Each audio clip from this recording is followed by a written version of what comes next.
We were really into doing something innovative, intuitive, and fun.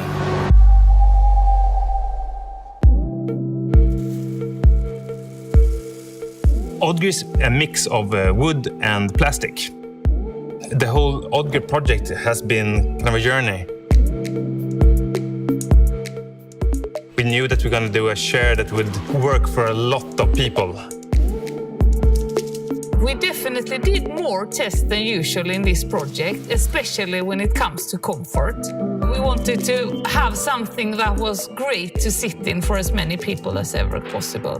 Because if the size of the seat is more generous, then you also sit better. The Odger chair is one of the projects that I'm most proud of. It's a price that many people can afford, and the material is made in a sustainable way.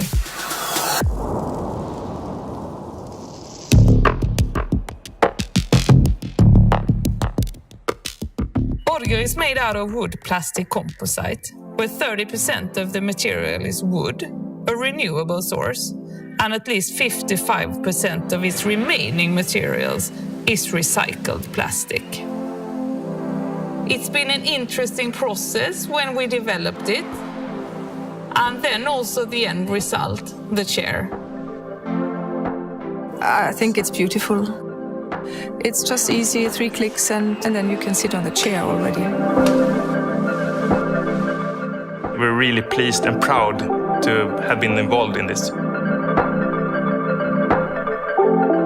Odger was anything but easy to develop, but it's probably the most obvious chair we ever made.